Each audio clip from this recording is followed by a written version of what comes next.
রান্না করবা মা? আজকে রান্না করবো চিতল মাছ দিয়ে, উচ্ছে দিয়ে, আলু দিয়ে, আর তারপরে কুমড়ো শাক, তারপরে মাংস, আর ভাইয়ের মাংসটা আলাদা বসিয়েছি ঝাল ছাড়া। আচ্ছা বন্ধুরা, কেমন আছো সবাই? আশা করি সকলে বেশ ভালো আছো। আর আমার তো ভীষণ ঠান্ডা লেগেছে, তার মধ্যেও ভালো আছে। তোমরা এই শীতে কার কার আমার মতন ঠান্ডা লেগেছে আর কারা কারা সবচেয়ে ভালো আছো আমায় কিন্তু অবশ্যই জানাবে। তো আজকে সেরকম কোনো কাজ আমি করিনি, মানে শুধু স্নান করে চলে এসেছি একেবারে ছাদে, একটু রোদ পোহাবো, তারপরে পুজো দেবো। তো আমার জন্য শুধুমাত্র এই একটা কাজই পড়ে আছে, যে স্নান করে পুজো দেওয়া। মা প্রায় সব কাজই করে ফেলেছে। আজ মা কি কি রান্না করছে, মানে তার মধ্যে কোনটা স্পেশাল রান্না, তো সেটা তোমাদের সাথে শেয়ার করব। সেটাই ভেবেছি, আজ অনেক দিনই তোমাদের ভিডিও দেওয়া হয়নি, তোমার সাথে কথা হচ্ছে না, তো ভাবলাম আজ এইটাই করব। তো তাড়াতাড়ি চলে এসেছি ছাদে, এবার পুজো দিয়ে একেবারে নিচে নামবো। চলো, পুজো দেওয়া সবাই শেষ করলাম। এই যে এতগুলো ঠাকুর পুজো দিতে কিন্তু অনেকটাই সময় লাগে। তো ঠাকুর সিংহাসনটা কয়েকদিন আগে দেখেছিলে অন্যদিকে ঘোরানো, আবার কিছুদিন হলো আরেক দিকে ঘুরিয়েছি। তো এরকম ঘরের জিনিস একটু ওলট পালট করে সাজাতে আমার ভীষণ ভালো লাগে, সেরকম ঠাকুর ঘরটাও তাই করেছি। তো চলো এবার নিচে যাওয়া যাক তাহলে। নিচে নেমে গেছি, চলো একবার আমাদের গোপু সোনাদের দেখিয়ে নিই। আমাদের গোপু সোনারা সকালবেলা স্নান করে দেখো, তাদেরও কিন্তু সোয়েটার পরা হয়ে গেছে, কারণ আমার মতন এদেরও কিন্তু খুব ঠান্ডা। এইবার মার সাথে চলে যাই পেছনে মাছ কাটটা দেখতে। মা মাছ কাটবে আর আমি দেখবো। আর আমার না এরকম গোটা মাছ কাটা দেখতে ভীষণ ভালো লাগে। আর মার আজকে বড্ড দেরি হয়ে গেল মাছ কাটতে। চিতল মাছের আঁশ আর কাটা এত শক্ত, তার কারণে মার অনেকটা সময় লেগেছে। আর মা কিন্তু আজ অনেকগুলো রান্না করবে, চিতল মাছ, চিংড়ি মাছ, মুরগির মাংস। আজ তো দুপুরের খাওয়াটা একেবারে জমে যাবে, তাই না? তোমাদের দাদাভাই বাড়িতে নেই, সব কিছু আমি একাই খাবো। তো আমি ভাবলাম মা ওদিকে কাটাকাটি মাংসটা ধুচ্ছে, আর আমি তাহলে একটুখানি মাছটায় নুন হলুদ মাখিয়ে নিই। তো এই যে মাছে নুন হলুদ মাখিয়ে এইবার আমি আলু উচ্ছে কেটে নেব। মাকে জিজ্ঞেস করলাম, মা মাছটা কি দিয়ে করবা? মা বললো আলু উচ্ছে, মানে নতুন আলু উঠেছে, সেই নতুন আলু দিয়ে আর উচ্ছে দিয়ে নাকি ঝোল করলে ভীষণ ভালো লাগে খেতে। তো এই যে উচ্ছে আলুটাকে কেটে ভালো করে ধুয়ে রাখি, মার তালে কিছুটা কাজ কমবে। ও আমার সাথে করে না, তুই করিস। আমি ঝগড়া করি কার সাথে? হ্যাঁ, ওটা চা খাচ্ছিস? খুব ঠান্ডা পড়েছে না? খুব গরম। কাজের ফাঁকে ফাঁকে আবার একটু তার সাথে একটু ঝগড়া করে আসি। বাড়িতে তো এই একজনই আছে আমার সাথেই ঝগড়া করার, কি আর করব বলো। তো আবার একটু রান্নাঘরে চলে আসলাম। মা তো ফার্স্টেই মাংসটা বসিয়ে দিয়েছে। মাংস মা আগে সবসময় কষিয়ে পরে অল্প একটু তেল দিয়ে জিরে, তেজপাতা, গোটা গরম মশলা ফোড়ন দিয়ে মাংসটা দিয়ে দেয়। এতে নাকি মুরগির সেই আষ্টে গন্ধটা নাকি কেটে যায়, আর খেতেও বেশ ভালো হয়, কিন্তু আমার তো ভীষণ ভালো লাগে। এইবার দুদিকে দুটো কড়াই বসিয়ে দিয়েছি। এইবার এখন রান্না করবে চিতল মাছ। তো এই যে মাছে নুন হলুদ মাখিয়ে রেখেছিলাম, এইবার একটা সাইডে কড়াইতে তেল গরম বসিয়ে দিয়েছে, মাছগুলোকে পুরো লাল লাল করে ভেজে নেবে। আর আরেক দিকের কড়াইতে জল গরম বসিয়েছি, জলের মধ্যে আগে আলুটা দিয়ে নিলাম। আলুটা যখন একটু মানে সামান্য জলটা যখন ফুটে উঠবে, তারপর উচ্ছে দেবো। আর এই দিকে মাছটাকে উল্টে নিলাম, ভালো করে লাল লাল করে ভাজবো মাছগুলো। এই যে বললাম যে একটু যখন জল ফুটে আসবে তখন উচ্ছে দেবো। এইবার উচ্ছে দিয়ে এর মধ্যে দিয়ে দিল নুন আর হলুদ, আর দেবো কাঁচা লঙ্কা বাটা। এই কাঁচা লঙ্কা মানে মা যে কাঁচা পাকা লঙ্কাগুলো থাকে, মানে বাজার থেকে কিনে আনলে ওর মধ্যে কটা পাকা লঙ্কা কাঁচা লঙ্কা মিলিয়ে মা কী করে ভেজে বেটে রাখে। এটা কিন্তু তরকারিতে দিলে বেশ ভালোই লাগে খেতে। আর এই যে মাছগুলো তোলা হয়ে গেছে, আর এইদিকে আলু উচ্ছে সেদ্ধও হয়ে গেছে। আর আমাদের মানে শ্বশুর বাড়িতে বেশিরভাগই না কাঁচা জলে খাওয়া হয় সবজিটা, মানে বেশি পছন্দ করে এটা খেতে।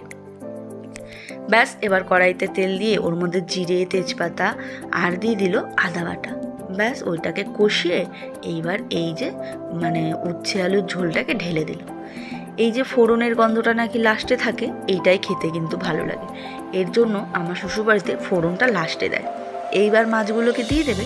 এই ঝোলটা একটু ফুটে উঠলে এটা হচ্ছে আমাদের বাড়ির এক স্পেশাল মশলা, এই যে ধনে আর জিরের গুঁড়ো। প্রায় সব মাছের ঝোলেই এটা দেওয়া হয়। তো তো ওটা দিয়ে একটু ফোটাতে বসিয়ে দিয়েছে, আর একটু ফুটলে পরে ওটা নামিয়ে দেবে। আর এইদিকে মা আবার করবে কুমড়োর শাক। তার জন্য ওই মাটির আলুর যে ছড়াগুলো হয় না উপর দিকে ঝুলে থাকে, সেটা মূলো আর আলু জলের মধ্যে সেদ্ধ বসিয়ে দিয়েছে। তো ওটা যখন হাফ সেদ্ধ হাফ ফুটে উঠবে, হাফ সেদ্ধ হবে, তখন এর মধ্যে মা দিয়ে দিল কুমড়োর শাক। আর কুমড়োর শাকটা দিয়ে যখন মজে আসবে, সব কিছু পুরো যখন সেদ্ধ হয়ে যাবে, তখন এর মধ্যে দিল সিম আর কুমড়োর শাকের ডাঁটা। তাহলে নাকি ডাঁটাগুলো ঘাটে না, নইলে নাকি পুরো সব ডাঁটা নাকি ঘেটে যায়, তখন খেতে ভালো লাগে না, ডাঁটা আর শাক মিশে যায়। এই দেখো কি সুন্দর মজে এসছে। তারপরের মধ্যে দিয়ে দেবে নুন আর দেবে কাঁচা লঙ্কা। আর এই বাড়িতে কিন্তু একটু ঝাল বেশি খাওয়া হয়। প্রথম আমি খেতে পারতাম না, এখন আবার আমার অভ্যাস হয়ে গেছে। তো মা ওদিকে শাক মাখ বসাচ্ছে, আর আমি ভাবলাম কটা চিংড়ি মাছ তাড়াতাড়ি করে বেচে দিই। মেজো ননদ বাজছিল, তার মধ্যে আমি ভাবলাম যে দিদি উঠে গেছে, তাহলে আমি কটা বেছে উঠি। আর মাকে বললাম, মা কটা চিংড়ি মাছ এর মধ্যে দিয়ে দেবে, তাহলে বেশ ভালো লাগবে খেতে। মা বলল ঠিক আছে। এই যে শাক পুরো সেদ্ধ হয়ে গেছে, ডাঁটার শাক নামিয়ে নিল। এইবার এই যে চিংড়ি মাছটা ধুয়ে নুন হলুদ মাখিয়ে নিল। এইবার কড়াইতে তেল দিয়ে দেবে এর মধ্যে শুকনো লঙ্কা, আর দেবে রাঁধুনি। রাঁধুনিটা তোমরা বেশি খাও কিনা জানি না, আমরা কিন্তু খুব খাই। রাঁধুনির গন্ধটা আমার তো ভীষণ ভালো লাগে। রাঁধুনি ফোড়নটা দিয়ে দিল চিংড়ি মাছ। এটা যখন হালকা ভাজা ভাজা হয়ে যাবে, তখন দিয়ে দেবে শাকটা। ওই যে আমি বললাম আমাদের বাড়িতে বেশি আগে ওই যে সেদ্ধ করে তারপরে ফোড়ন দেয়। এরপর ওপর থেকে হালকা মিষ্টি দিয়ে এইবার নাড়াচাড়া। আমার শাশুড়ি মার একটা কিন্তু স্পেশাল ডান্ডা আছে, ওইটা দিয়ে শাকগুলো নাড়ানাড়ি করে। এই যে দেখতে পাচ্ছ, এটা ছিল ডালের কাঁটা। তো ডালের কাঁটাটা ভেঙে গিয়ে শুধু ডাল কাঁটাটা ভেঙে গেছে, শুধুই ডান্ডাটা রয়ে গেছে।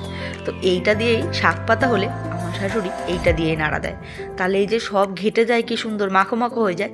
ওনার করতে করতে অভ্যেস হয়ে গেছে, তাই জন্য উনি এটা ছাড়া করতে পারে না। তো এই যে আমাদের তৈরি হয়ে গেছে কিন্তু এখানে কুমড়োর শাক দিয়ে চিংড়ি মাছ। এটাও ভীষণ ভালো হয়েছিল খেতে।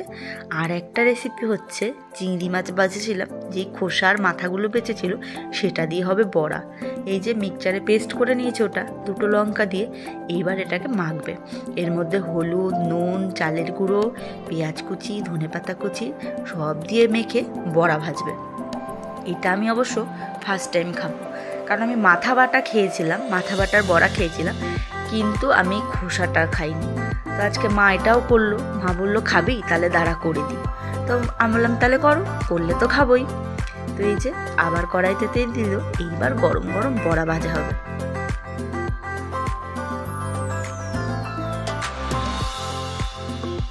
এক সাইড তো ভাজা হয়ে গেছে, আর ভাবছিলাম আরেক সাইড কখন ভাজা হবে, আর কখন আমি 2-3টে একটু খাবো। আর একজন তো আমাকে একদম জ্বালিয়ে খাচ্ছে, তাকে একটু নিয়ে যেতে হবে রোদে। চলো তাহলে ওকে নিয়ে একটু ঘুরে আসি। ঠিক কোথায় যাচ্ছ?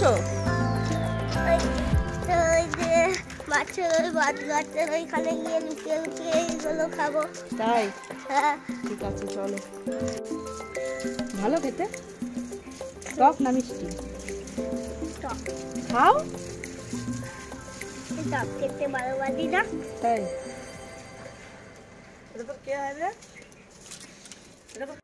আমরা রোদ খেয়ে চলে আসলাম। এইদিকে মার বড়া ভাজাও হয়ে গেছে, আর এসে দেখছি বাবা খেতেও বসে পড়েছে।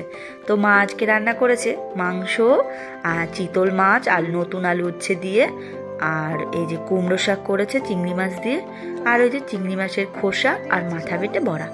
আর একটু ছাদে এসেছিলাম আবার, এই যে আমার পেছন মোটে সে ছাড়তে চায় না, আমার পেছন পেছন আবার চলে এসছে ছাদে। আর ছাদে এসেই দেখো তার কেমন বদমাইশি। এই যে এখন মাটি ঘাটছে, তাকে সবে স্নান করিয়েছে। তাহলে কোন মার না মাথাটা গরম হয় বলো তো। যাই হোক, তাকে নিয়ে তাড়াতাড়ি পালাই নিচে এসে দেখছি মার ভাত ভাড়া কমপ্লিট। মা অবশ্য এখনই ডাক দিত, তো তার মধ্যে আমরা চলে এসেছি। আসলে বেলাও হয়ে গেছে, আর এত খাবার সামনে খিদেও পেয়ে গেছে দেখে আর গন্ধে। আজকের মতন ভিডিওটা এখানেই শেষ করছি। তোমরা আমার কিন্তু পাশে থেকো, আর আমার চ্যানেলটিকে যারা যারা সাবস্ক্রাইব করোনি তারা কিন্তু করে দিও। আজকের মতন এইটুকুই, বাই বাই।